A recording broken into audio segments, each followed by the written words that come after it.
Yeah. Hello, good day. My name is Steve, and this is my YouTube channel. I'll be taking you through math topics. So, if you like the video, please you do subscribe to my channel and press the like button so that anytime I record or I post related videos, you have access to it. Thank you very much. Our topic for the day is about sets. Sets. So that is our topic for the day. Sets.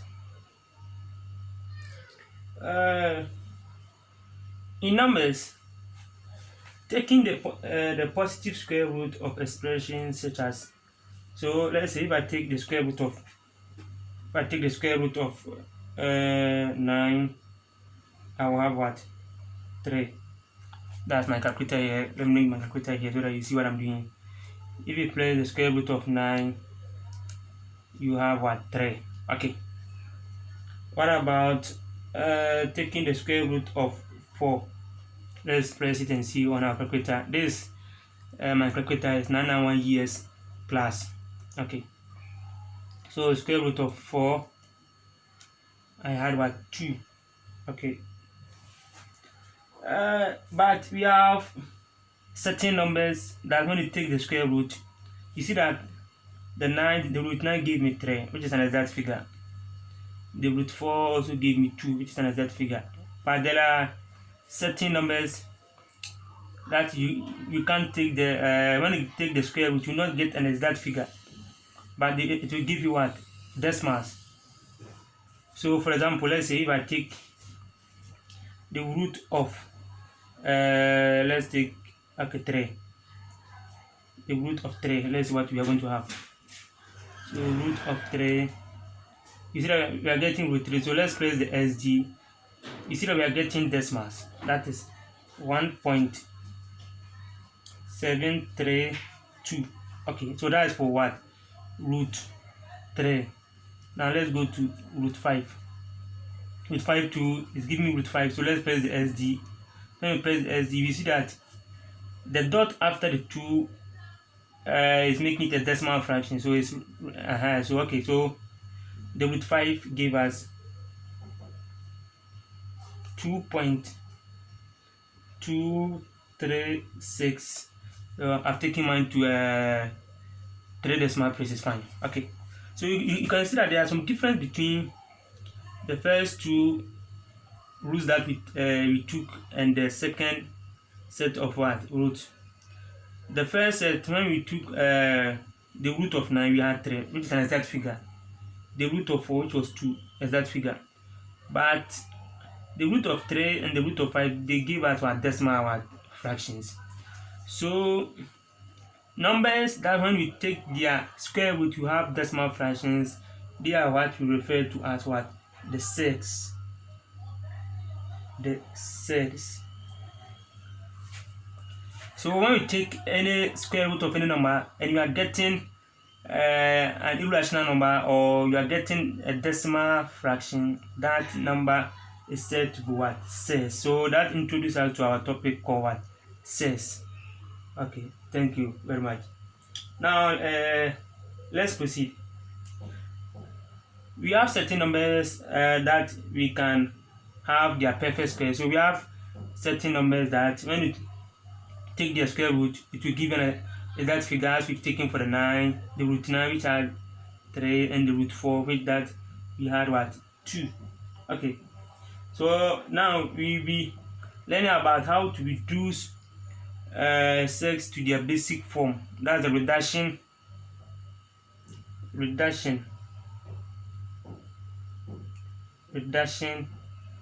of what? Sets.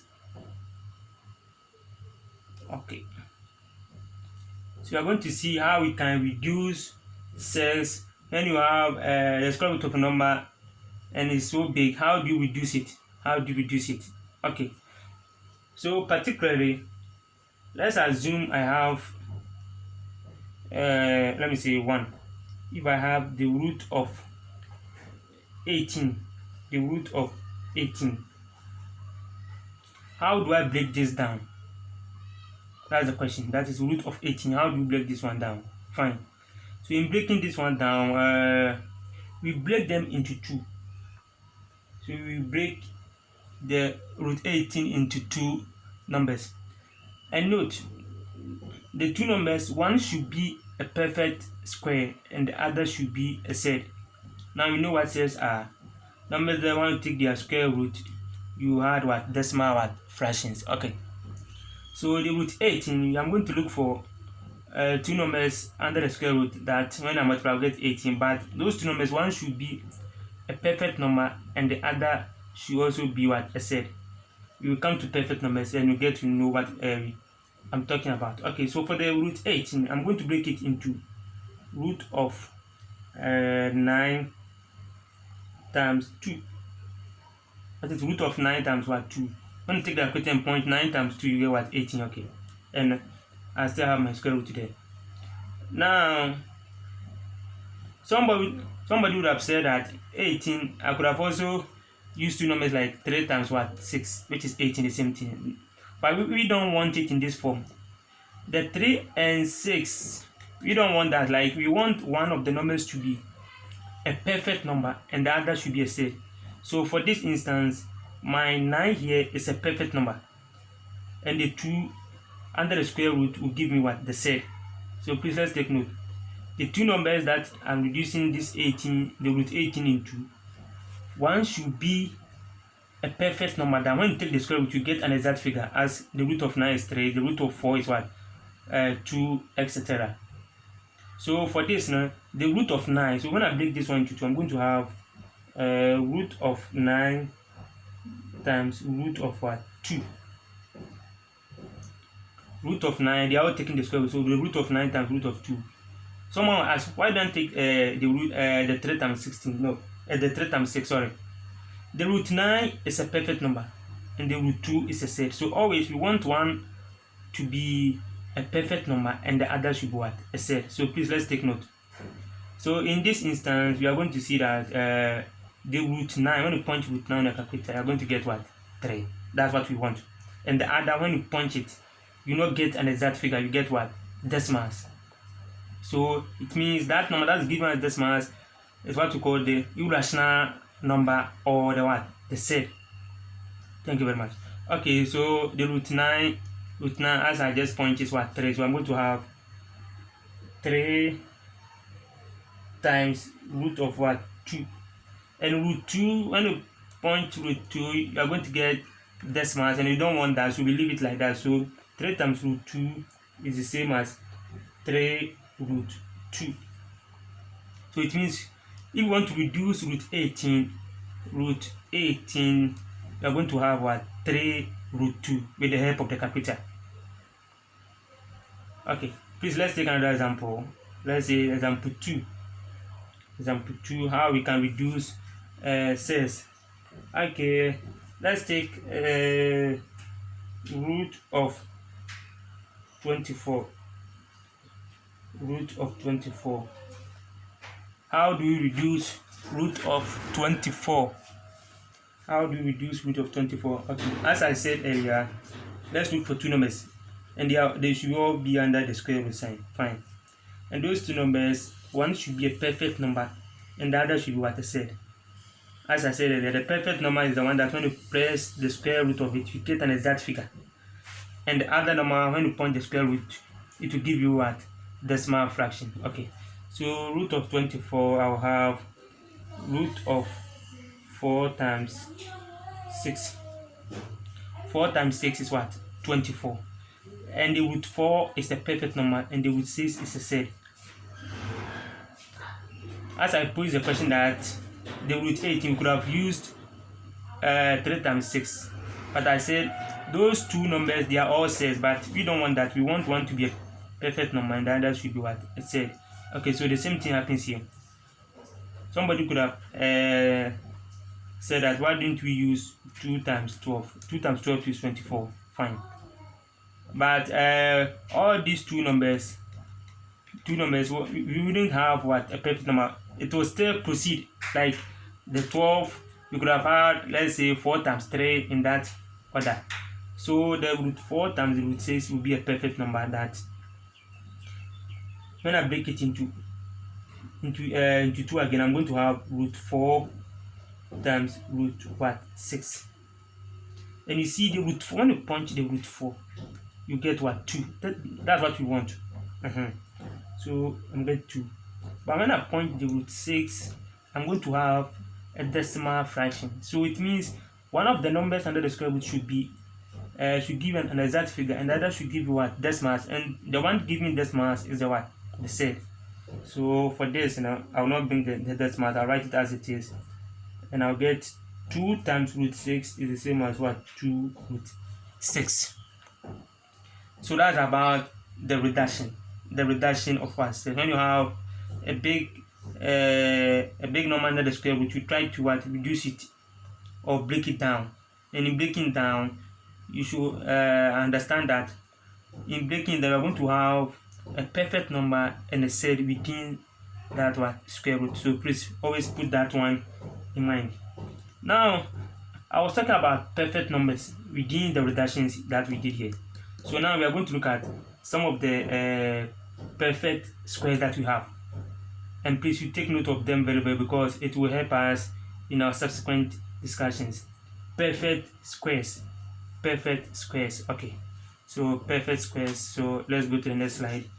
So now our next slide is going to be about the perfect squares. Perfect squares. Okay. Perfect squares. So we are going to look at certain perfect squares, and please you take note of them very well for me. The first one is root of 4. The root of 4 is 2, so it's a perfect number. Okay. What about the root of 9? The root of 9. Root of 9. I have 3. It's a perfect number. Okay. Now let's move on to the next one. Root of 16. Root of 16. I'm getting 4. So we can continue in that order. We can do continue in that order. We can. Okay. For example, let's say root of 25. Let's punch and see root of 25. So I'm getting 5. So we can continue in that order. So we see that all these numbers, we call them perfect numbers or perfect squares, etc. They are all called perfect squares. So numbers that when you punch their square root, you get an exact figure, but not decimal fraction. So the one that when you point their square root, you get an exact figure. They are called the perfect squares. And please, to be able to solve a lot of surd questions, you should also know your perfect squares. They are very, very important. So these are some examples of perfect squares. You can go on. Root 36 will give you 6. Root 49 will give you 7. Root 64 will give you 8. Root 81 will give you 9. Root 100 will give you 10 in that order. So we have more perfect squares. So we just take few of them. Now, having known our perfect squares, now let's try certain examples or few examples on what you've done. Okay, so now let's simplify the following. Simplifying the following says, okay, so simplify the following.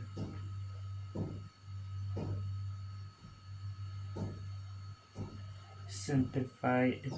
Okay, so the first one that we have to simplify is root of 75. Root of 75. Okay, root of 75. We have to simplify root of 75. So as I indicated earlier, when you have, let's say, such big number, you ask yourself, how do I break this number into 2?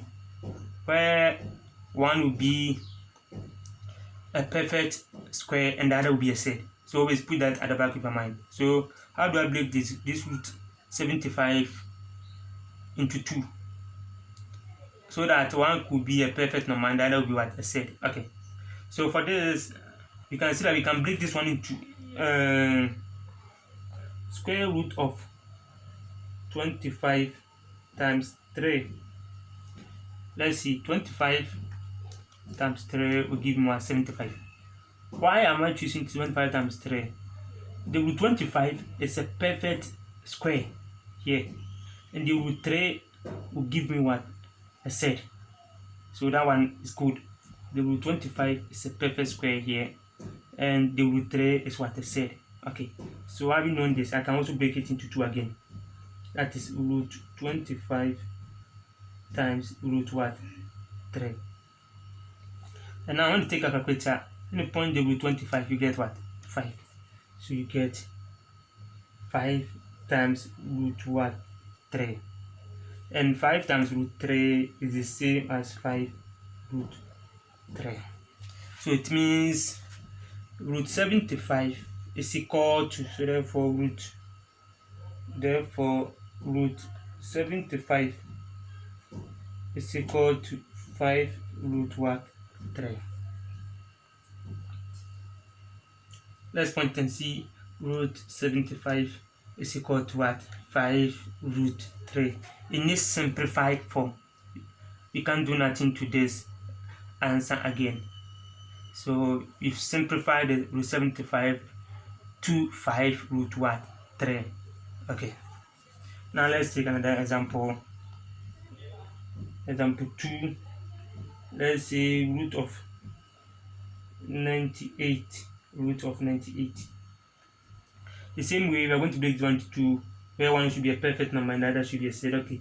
So root of 92, I can have root of 49 times 2.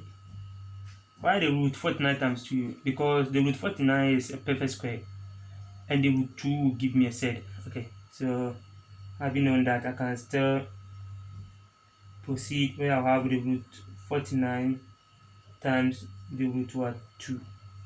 So let's take a calculator. Root 49 will give me what? 7 times root 2. You see, when you point root 2, you still get a decimal, but we will not write the decimal. We write it as it is in the said form. In the said what? Form.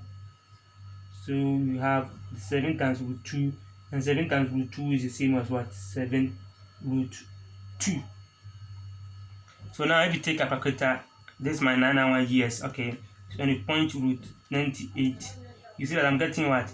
Root 7 root what? 2 as our answer that we had here. So this is in the simplified form. So root 98 is the same as what?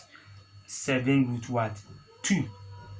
Now let me show you one trick. Let's say in the exams you are working theory and you don't know how to break the set into 2, where you have one to be a perfect number and the other one to be what? A set. Okay, let me show you one trick here.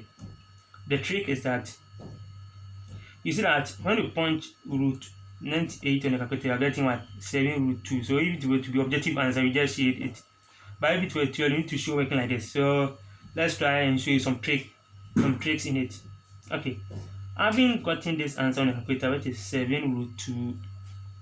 Now, to be able to follow the procedure and have your steps marked correctly, okay, having had the 7 root 2, you square the 7. You square what? The 7. So I'm going to square the 7 like this. So it's 7 root 2. So I'm going to square the 7. When I square the 7, and still have the root 2 there. Okay, so when I square the 7, I'll get what? 40 what? 9. Then you put 8 under the square root again. So you're going to put the 49 under the square root again, back to the root what? 2. So you see that you now know that your perfect number within the root 98 is what? The root of what? 49. I'm taking it again. If you're to be in objectives, theory, and you want to show steps, the calculator can aid you to know your perfect numbers, because at times it becomes difficult for you to know your perfect number. So when I punch the root 98, I had 7 root what? 2. 7 root 2. But every this one is theory where you need to show working and you just write the root 90 is equal to 7 root 2, you mark wrong. Though the answer is correct, but there's no steps to show that. So let's break some tricks. Okay, and the tricks, as I said earlier, is that you see that this 7, you square the 7. So when you square it, that's 7 square, you get what? 49. Then you take it back to the what? The square root. So after adding the 49, you put it under square root sign again times the already root 2 which was there. So this could give you some kind of what? Step. So today we've learned about cells, how to find our perfect squares, how to reduce our cells or reduction of cells, and we've done some two simplification of what cells. So in our next slides, we will continue to addition and subtraction of cells. Please, as I said earlier, if you find this video interesting and you want to follow our subsequent videos, please do subscribe to our YouTube channel and like our button there. Thank you.